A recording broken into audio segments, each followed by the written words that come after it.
Alors, ce qu'on va voir maintenant, c'est comment, quelles sont les différentes manières d'écrire du CSS. Parce que bien sûr, il y a plusieurs manières d'écrire du CSS. La première, c'est la manière qu'on appelle inline.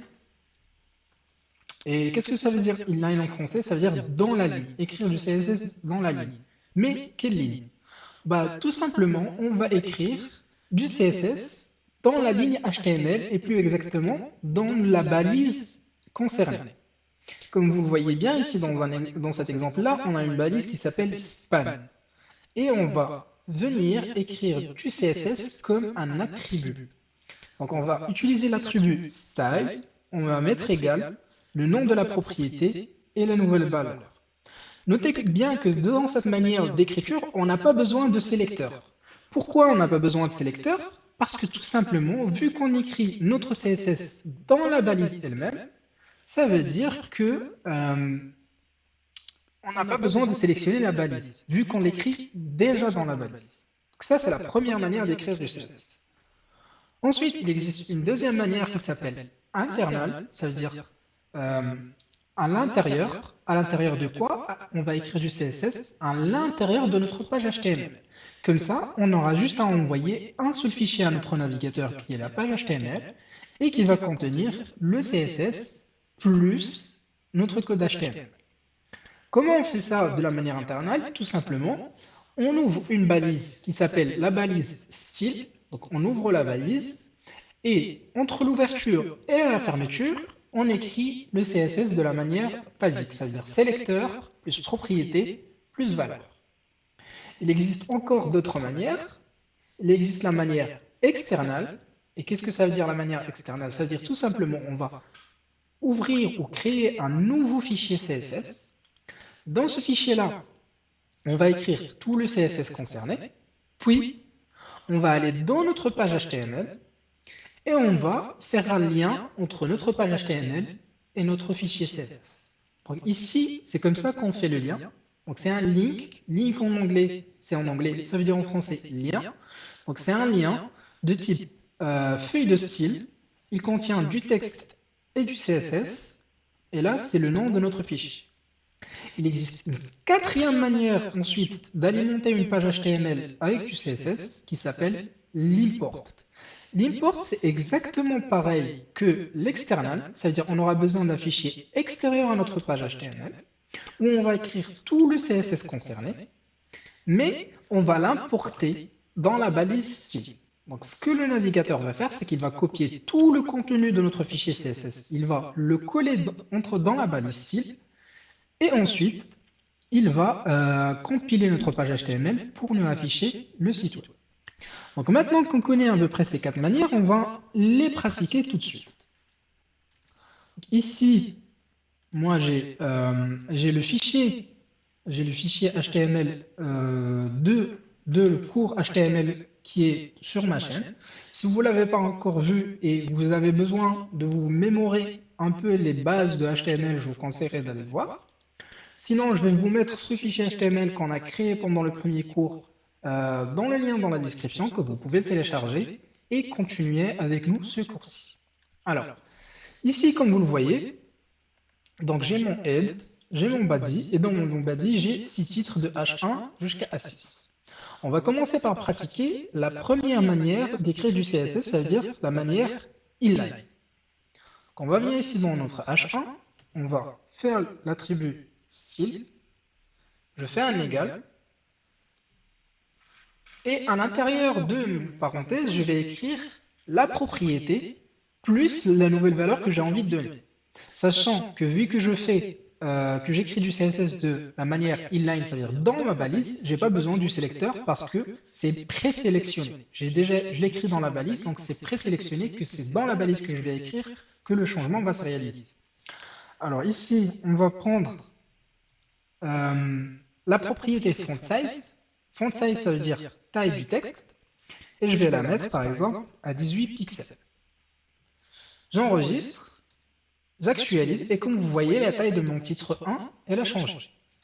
Je mets un point virgule, et j'écris la deuxième propriété que j'ai envie de changer. Par exemple, ici, je vais changer la propriété color.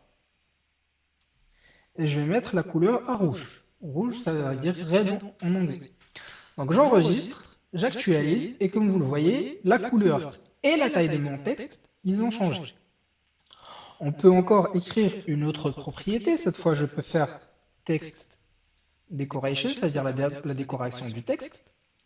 Je peux faire underline, ça veut dire souligner. Ne vous inquiétez pas, là je suis juste en train d'utiliser des propriétés qui peuvent vous paraître inconnues, mais il y a une partie du cours qui va traiter chaque propriété à part. Donc là, juste concentrez-vous sur les manières comment on va écrire du style. Donc là, ce que je viens de lui dire tout simplement dans cette ligne-là, dans ma balise, je lui ai dit, j'aimerais que la taille de mon texte soit à 18 pixels, la couleur de mon texte soit rouge, et j'aimerais que tu décores mon texte en le soulignant. Donc on le souligne. J'actualise. Est-ce que c'est réalisé? Effectivement. Donc comme ça, on a écrit on a vu la première manière pour écrire du style. Maintenant, il existe une deuxième manière, et cette manière-là, c'est la manière internale. Ça veut dire on va écrire notre style dans une balise. De préférence, la balise style, elle doit être dans le head, mais vous pouvez le mettre dans le balise, ça fonctionnera aussi. Donc là, j'ai ouvert ma balise style, et à l'intérieur, je peux écrire du CSS. Mais vu que maintenant, j'écris pas dans la balise concernée, je dois indiquer au navigateur quelle balise il doit sélectionner. Dans mon cas, j'ai envie de sélectionner toutes les balises de type H2. Ne vous inquiétez pas pour les sélecteurs aussi, il y a une partie qui va traiter les sélecteurs. Pour le moment, on va juste se concentrer sur la manière d'écrire du CSS. Donc là, j'ai mis un H2, j'ouvre les accolades, hop, donc, et à l'intérieur des accolades, je vais mettre les propriétés que j'ai envie de changer. Pareil, je vais changer la taille du texte, font size, cette fois je vais le mettre à 30 pixels, un point virgule, je reviens à la ligne, je mets la deuxième propriété que j'ai envie de changer, je mets une couleur à jaune. Jaune, je pense pas que ça va être que ça pourra se voir. Je vais mettre orange plutôt. Donc orange. Ensuite, je vais changer la couleur du background et je vais la mettre. Alors. Donc là, j'ai ouvert une balise style et à l'intérieur, j'ai écrit mon CSS. Donc, par exemple, là, je viens de demander au navigateur, sélectionne-moi toutes les balises de type H2. Tu m'ouvres les accolades et à l'intérieur, tu modifies ces propriétés-là avec ces nouvelles valeurs. Ici, on peut encore revenir à la ligne et sélectionner un autre type de balise. Donc cette fois, par exemple, on va sélectionner les balises de type H3. Donc je vais faire H3, j'ouvre les accolades, hop, et à l'intérieur, je peux écrire les propriétés que j'ai envie de changer. Donc là, je vais changer la largeur de mon texte et je vais le mettre par exemple à 900. J'enregistre tout ça, j'actualise ma page et comme vous le voyez, tous les titres de type H2, ils ont un background noir, de couleur jaune et une taille de texte de 30 pixels. Par rapport à H3, je pense que ça ne s'est pas appliqué. J'ai plus l'impression que ça ne s'est pas appliqué. Ok, je vais juste changer la couleur alors. Je vais lui dire que la couleur, je veux que ça soit, par exemple, rose. J'enregistre, j'actualise et comme vous le voyez, la couleur, elle a changé. Pareil, je peux changer aussi. Donc ici, vous pouvez mettre toutes les propriétés que vous voulez modifier avec toutes les nouvelles valeurs que vous voulez que le navigateur applique. Et voilà. Donc, ça, c'est la deuxième manière de comment appliquer le CSS. Il existe une troisième manière. Donc, c'est tout simplement... Hop, hop là. Donc, je crée... je pense qu'ici, il faudrait bien que j'ouvre le dossier. Ça serait plus pratique. Hop là. Est-ce qu'il va m'ouvrir le dossier? Effectivement, il m'a ouvert le dossier. Et là, c'est bon. Donc là, je vais créer en fait un nouveau fichier qui s'appelle style.css. Et à l'intérieur, je vais appliquer. Donc à l'intérieur, je vais écrire mon CSS. Donc je vais sélectionner toutes les tous les titres de type H4. Je veux changer la propriété taille du texte et je veux la mettre par exemple à 50 pixels. Pour la couleur, je vais mettre une couleur à quoi? Pareil pour le H5. Je vais modifier exactement les mêmes propriétés. J'enregistre. Et si j'actualise, il n'y a rien qui se passe. Pourquoi? Parce que là, pour le moment, j'ai créé mon fichier CSS.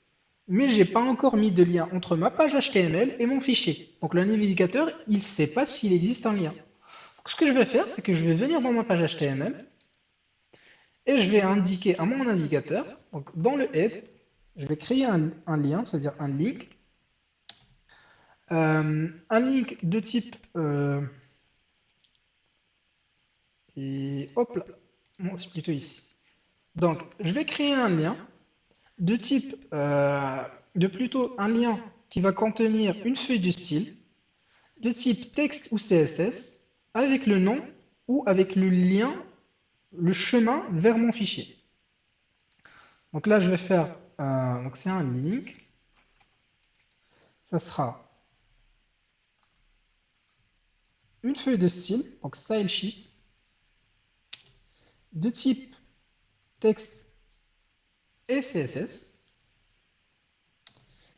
et le chemin vers mon fichier. Dans mon cas, c'est style.css. Si jamais, par exemple, j'avais créé mon fichier CSS dans un dossier, ça aurait été point slash le nom de mon dossier slash le style. Mais vu que là, mon fichier CSS et ma page HTML sont dans le même dossier, j'ai juste à faire ça. Donc j'actualise, et comme vous le voyez, le lien il a été créé, et le navigateur il a compris qu'il doit appliquer ces styles-là, donc notamment modifier la balise H4 et H5, donc titre 4 et titre 5. Ça c'est la deuxième manière. La troisième manière, c'est tout simplement avec un import. Donc, ça veut dire que si je mets cette ligne en commentaire, hop là, j'actualise, donc là, le lien il a été perdu, mais je vais faire un import. Donc ça sera import, et mon URL, ça sera style.css. J'actualise. Ah, oups. L'import, bah effectivement, c'est exactement ça. Ah, il fallait, je pense qu'il faut les deux. Est-ce que ça se passera comme ça? Ah non plus. Non plus. Effectivement, là, ce qu'il faut faire en fait, c'est qu'il faut supprimer tout le CSS qu'on a écrit, on enregistre, on actualise, et voilà, ça a été appliqué. Donc ça, c'est les 4 manières comment on peut écrire du CSS. Maintenant qu'on a vu les 4 manières, on va commencer par apprendre les propriétés de base et les sélecteurs de base pour qu'on puisse modifier notre page HTML et que pour vous, que vous puissiez un peu faire du style sur vos premières pages